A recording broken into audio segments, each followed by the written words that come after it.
Well, they've been out to get them since day one in this cocaine mind. People always out to get you when you're on cocaine. Okay, and the fumes of those feelings linger forever. Because I haven't done a line of coke in 9 years, and I still feel sometimes that people out to get me. Do you think that stems from all your cocaine? Absolutely. That wasn't there before? No, absolutely. It's always there. It's always there. But that thought of thinking over the years then makes it become a permanent scar and a permanent way of thought. It's like doing an arm bar 1,000 times. You get muscle memory. Ronda Rousey can get your pinky and do an arm bar on you. It's the same thing if you do it to your mind. If you keep telling your mind you're a piece of shit, you're going to be a piece of shit all your life. I do that constantly. I think everybody's mad at me for anything. If someone doesn't reply to something, or when I'm at home, I'll give Paula my phone sometimes and show her text, be like, "Was that rude?" And she's like, "No, they're just not responding yet." I always think someone's mad at me. I have no idea why. I'm the same way, and I love it. Why? It drives me nuts. Why do you love it?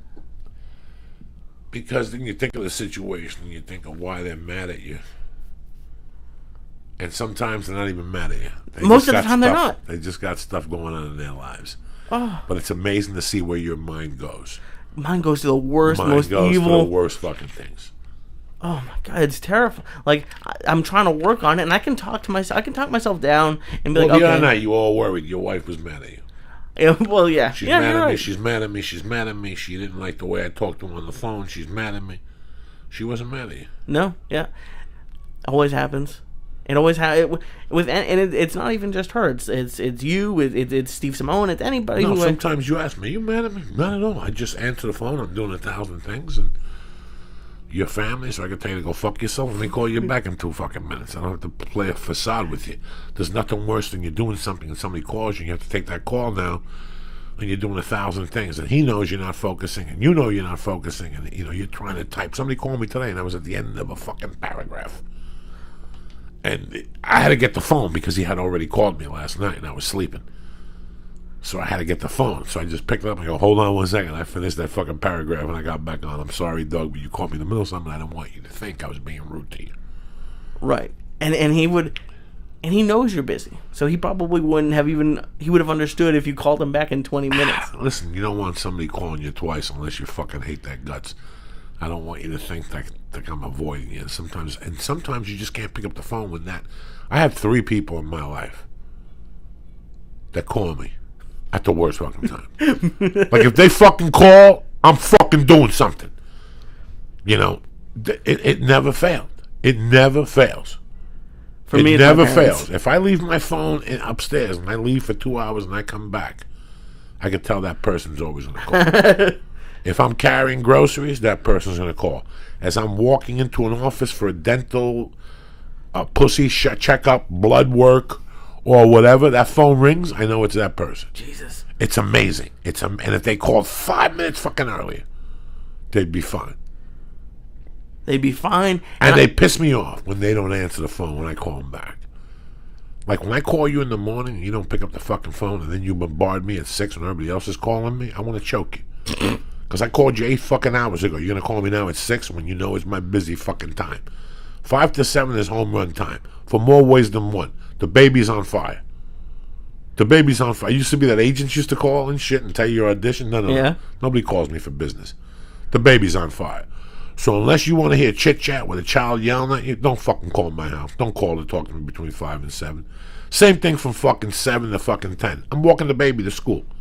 I'm not going to pick up the phone to talk to you. Not at all. Not even if it's my agent. Because I'm walking on the street. And you have to pay attention. And I got to pay attention. I got my child with me. I got no time to look into a fucking phone and play dilly-dally with somebody.